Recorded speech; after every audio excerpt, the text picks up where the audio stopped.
there's still only 4 archbishops in the country, you could say 1 for each of the provinces. The Archbishop of Cashel no longer lives here in Cashel. Nowadays he lives in a town called Thurles, just 10 miles north of here, maybe more cosmopolitan than Cashel is. Maybe that's the reason why they moved. But nonetheless, we'll have a look at the buildings that the archbishops would have been in charge of here on the site. One of those was this 15th century structure. It was actually the home of the Archbishop's choir. It was all restored about 20 years ago. It was originally built back in about the 1420s. This would have been the choir cellar, this particular part of the structure. Nowadays it's our museum, and around us there's various pieces of stonework and carvings that we have on the walls. They're either from the rock here itself or from the Cashel area. They were brought in here in 1982 for protection away from the rain. But I suppose the most important piece we brought in here is right down at the very back of the room itself. And it's known as St. Patrick's High Cross. Now, of course, when the church took over the site in the 12th century, they dedicated the rock to St. Patrick, because he's our patron saint, the man who was responsible for introducing Christianity back to the country in the 5th century AD. And he also, another association with the rock, he actually visited here back in the 450s, we're told. He came to baptize the Munster king at that time, because if he baptized the king, there's a good chance the followers would come into the faith as well. And that's said to be perhaps one of the main introductions, or the first introductions of Christianity to this area. The particular high cross carved out in the 1150s in honour of St. Patrick, unlike other crosses you'll see around the country, doesn't have a distinctive circular part on the top. But despite the damaged state of worn, weather-worn condition, you can still see the large central crucifix in the middle, the figure of Christ carved out. This cross would have been encased in a frame originally, but you can still see the remains of part of that frame over there to the right hand side, but would have gone up on the top and down on the left as well. But as this was outside, exposed to the weather, a bit man-made damage as well. Of course, it came to that stage down through the centuries. But we did place, I didn't personally, the authorities did place a replica, a copy of the cross outside the reception doors, just to the left of us here, outside this wall. And of course, it's where that one stood up until 1982. Now, before we go upstairs, we'll have a brief look here at the other items in front of us in these 2 display cases. And these are all copies or replicas of items associated with the local area or the rock of Cashel itself. And just a quick look here at the one to my right hand side. These are Bronze Age items, and the real ones were found over the years in the Cashel area. They're all nowadays on display in the National Museum in Dublin. Perhaps the most interesting item there is the golden sword, if you like, the small one. It stands upright behind the axes and the spears. It was found by a farmer about 30 years ago. He was out ploughing his field about a few miles up the road here. Came across the sword. Luckily, he didn't damage it with his plough, but he handed it over to the authorities. And now it's on display in the National Museum. But this stage is over 2,500 years since that sword would have first been made by someone and then used here in the local area as well. Maybe they were amongst those people, amongst the early settlers who came to Cashel and the surrounding areas. Now, just over here, to the left-hand side, these are items much more directly associated with the rock at this time of the church site. And the silver there, it's reproduced from the original items used here by the Anglican or Protestant church back in the 17th century. When they moved downtown and left the rock, they brought those items with them. Today, they're on display in the Bowton Library here in the town itself. The chalice, the golden one just below the silver, was actually used by the Catholic Church here back in the 1640s. And nowadays, it's still here in Cashel, though under the, I suppose, protection and ownership of the Catholic Church. And they still use it on special occasions during masses or ceremonies that they hold here in the church on Friday Street. Now, down from the golden chalice, you'll notice the brown bell there at the bottom of the case, the handle on the top. And that would have been used outside the round tower that we have on the site. And there's lots of round towers around the country. In Irish, you call the building clock chop, would be literally bell house in English. And someone would have gone up the top one of the towers every day and rang the bell from the top, usually in a church site or a monastery. It was the call to mass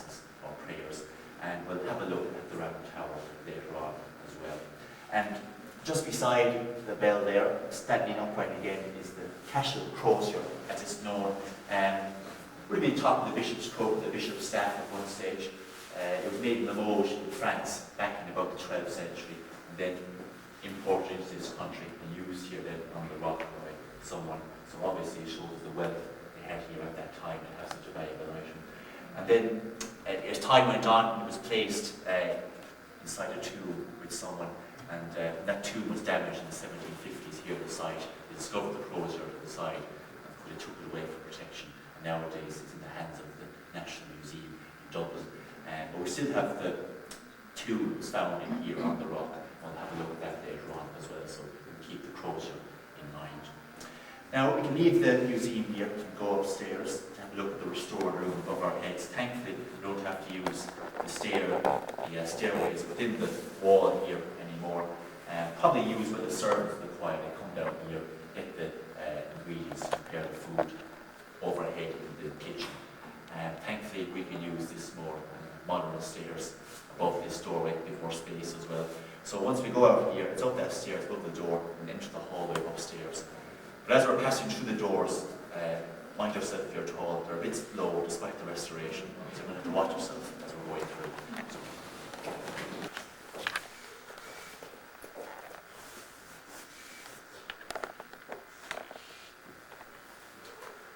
Now this room was a dining hall that the choir had here on the rock. They would have passed there with the reconstruction of their kitchen there on the left hand side on the way in. And their sleeping quarters or dormitories would have been the building that's just behind this wall. It's also restored nowadays, though it's an audio-visual theatre. And the choir who lived here from the 15th century onwards, they were different from the idea that we'd have of a choir today. As well as singing out in the cathedral every day for the Archbishop, they would have been responsible for the day-to-day running of the structure out there as well. And they were given a good salary for their work. They were also granted some lands to look after around the town of Cashel as well. In time they became such a powerful grouping. They were given their own seal of office as well as a symbol of their authority, an important thing to have back in those days. And we have an enlarged replica of one of their seals here, and it's just to my left, mounted up there on the wall above the fireplace. And you'll see the members of the choir are carved out and represented, and also, of course, the organist as well in the middle, who provide them with some music.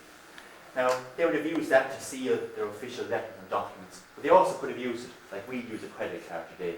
They could buy goods downtown, present the seal to the shopkeeper, and then pay for them at a later date. Unfortunately, that system doesn't work for any of the staff here anymore. You don't even have the real seal here on the rock. Nowadays, safekeeping, both in library have it in their possession and on display on John Street here in the town. Now, around the room, you also would have noticed the various pieces of furniture that we have and the large tapestry on the wall behind me. And none of these pieces are original to the building. They all would have been bought at auctions about 20 years ago by the Heritage Service and placed here then to give us an idea of how the choir might have furnished the room all those years ago. And it's likely they would have had something like the tapestry here hanging on the wall. I suppose it was the medieval way of brightening up or giving a bit of colour to the room, if you like. And above that tapestry there's a grey plaque between those two windows. It might take a while, a few seconds to adjust the light, but you'll see initials there and the year at the very bottom, 1982. And of course those initials, they represent some of the craftsmen involved in the restoration, and that was the year then in which they finished it off. They left behind that plaque as a reminder of their work. And of course often, I suppose, as well, in the same way that the old Irish stonemasons would often leave behind their own mark on a piece of work that they've been involved with as well. And we can just see a little bit of that over on the fireplace there at the left hand side. When it was carved out in the 16th century, the craftsmen left behind their own symbols here in between the letters, and they're the marks of the old stone cutters or stonemasons. And the sentences here in Latin, and if you were to translate into English, you would read ES and EH cause me to be made, and that of course refers to ES and EH being lead members of the choir back when it was carved out, and they commissioned someone then to put this fireplace here for them. And incidentally, if you're travelling around the country and you might go into a few old ruins here and there, look out for little marks, perhaps similar to this or different, because the various schools of stonemasons, they travel around the country and they participated in the building of other structures as well. Now, as part of the modern restoration, the craftsmen also included that large gallery behind the room, at the back of the room, sorry, and above your heads. And it's likely the choir again had something like that, which they could practice whatever hymns or songs they'd have to sing the next day out in the cathedral. And when we go out of the cathedral in just a few minutes, I'll be able to show you where the choir would have been placed inside that structure as well. Before we leave the room, just look there at the gallery again. In the middle, you'll see the symbol there. It comes from the coat of arms of the family of Archbishop O'Haydeen, and he was the Archbishop who built this home for the choir back in the 1420s.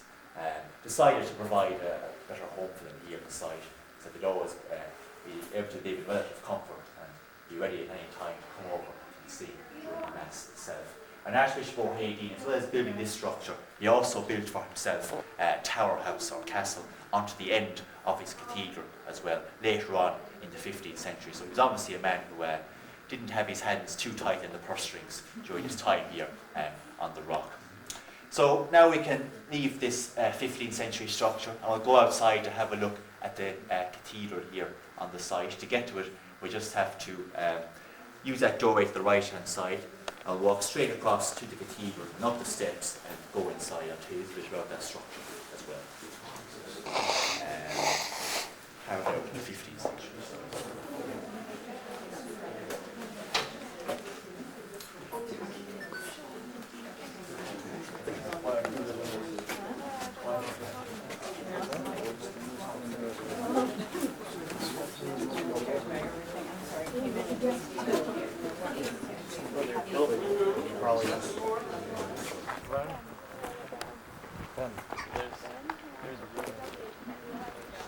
Was that the fake one?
The Archbishop said the Mass every day, and he would have said it up there in the chancel area of the church, beyond those steps. And because the altar would have been back up the eastern wall, the windows above it as well. And the choir would have been in that part of the structure too. You can still see the four cornerstones there, almost like hooks that held together the stall. See the Mass. Now we're standing here in the nave area. The seats would have been for the people. It would have been on either side of us here as well, in the two transepts. And I suppose the floor plan here custom at the time. There are no aisles within the church as you might find in one nowadays.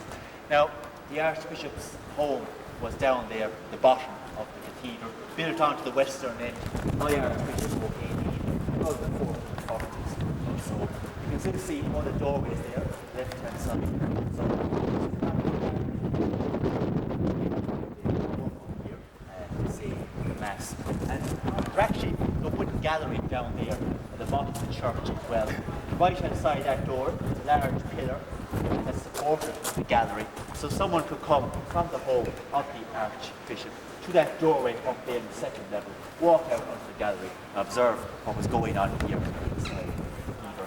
And it was all built over probably a 50 or 60 year period between the 1230s and the 1290s. Probably Archbishop Carroll started off the structure. It was finished off then, we think, by Archbishop McKelly later on in the late 1280s or early 1290s. And back when it was in use all those centuries ago, it would look far different than the condition it's in today. For a start, the roof would have been above our heads in the various parts of the structure. The seating would have been around us here from the 15th century onwards. There probably would have been a barrier there, or fence of some kind, separating the nave from the chancel, so no one could congregation would wander up into that part of the church during the Mass. And of course, the walls would be nicely plastered there as well. The tall lancet windows on either side there, they would have been some nice stained glass windows, especially about the 80s onwards, when gas started to be introduced to large structures. And it was probably built at such a large and imposing scale because Cashel was the home of the Archbishop, a very important position within the Irish Church. Of course, you remember there's only 4 archbishops in the country, and that's still the case today as well. Now, above our heads they decided to add on this large central bell tower in the 14th century. You can still see the hole that's there. Usually made more through the board nowadays. Of course, when the roof is above it, the ropes would come down through it. Use those to pull the bells occasionally.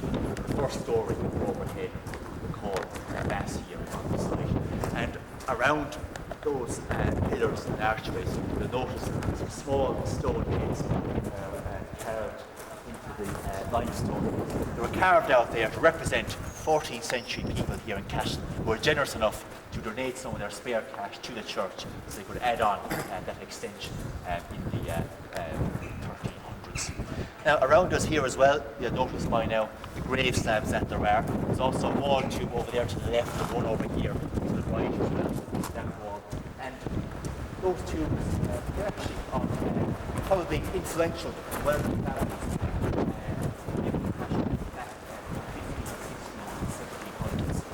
at the time, there was a bit of prestige attached to being buried inside the cathedral, and they probably persuaded the church to provide a place for them once they died. And a few archbishops decided that they'd like to be buried here as well when they passed away. And up there in the chancel area, on either side was a wall tube. And one of the left, you can't see this of Archbishop Hamilton. And on over there we can actually see in the right, above that doorway, up beside the steps, the tube of Archbishop Milo McGrath. And they were archbishops back here in the 1600s. Now perhaps Milo is the most famous of the archbishops who lived here on the rock, and he reigned here between the years 1571 and 1621, but he's also known as the scoundrel of Cashel. Now he started off life as a member of the Catholic Church, worked his way up through the ranks and became a bishop elsewhere in the country. But he also lived during the time of the Reformation, where the later part he decided that he'd convert over towards the Anglican or Protestant faith. He must have forgotten to inform the superiors of that conversion, because he was still getting salary here, as well as being a member of, he was still getting salary from the Catholic Church, even though he had converted over by that stage. Now, he got a job here in 1571 as the Protestant Archbishop when Queen Elizabeth I granted him the job. Of course, he was monarch of this country as well, and she had the power to give him the position. Now, throughout his time here on the rock, he also had under his control about 70 other parishes around the vicinity of Cashel, and because he was getting an income from all of those, he became a very wealthy person.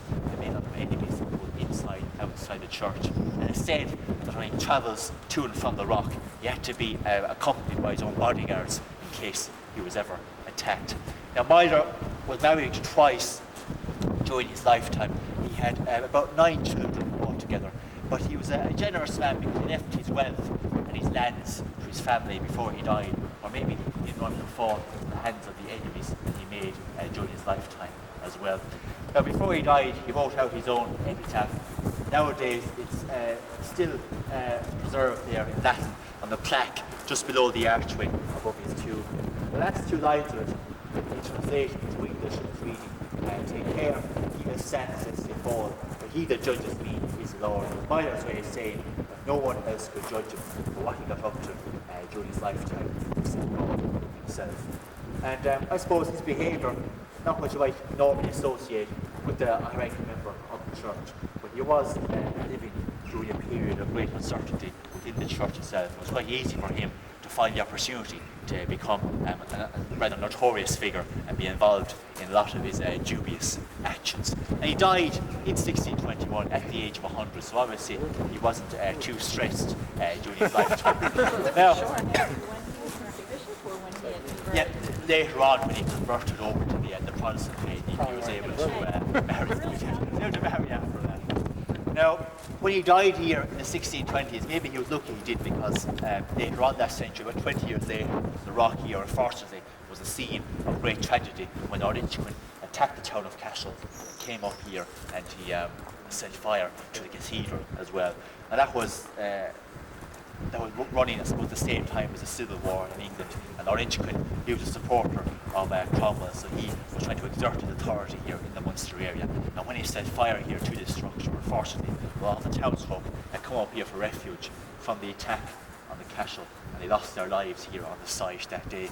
But they managed to recover from that as the years went on, repair the cathedral to some extent, and they were still using it for masses and services up until about the 1750s. But by that stage, it was falling into a state of decay. It was very awkward and expensive to repair it every year, and they made a decision at that time to move the church, if you like, from the rock down to more suitable conditions in the town centre. And they built later on in the 18th century St. John the Baptist Church of Ireland Cathedral. It still stands and still in use by the Protestant community here in Cashel today.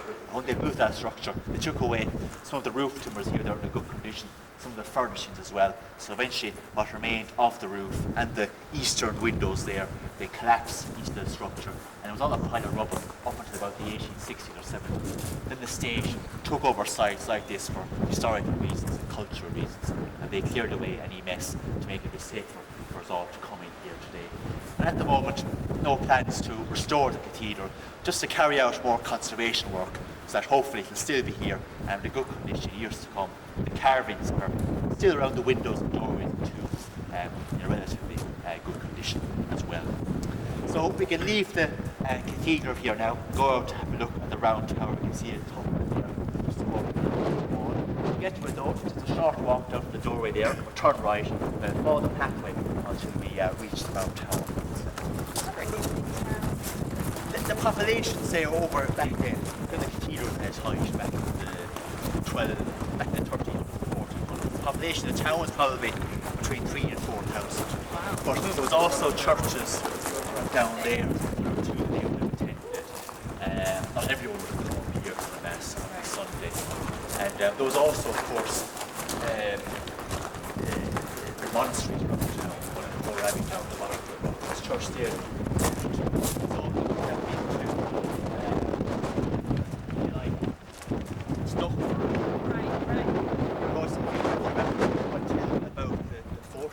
Wasn't over in the to use that stage.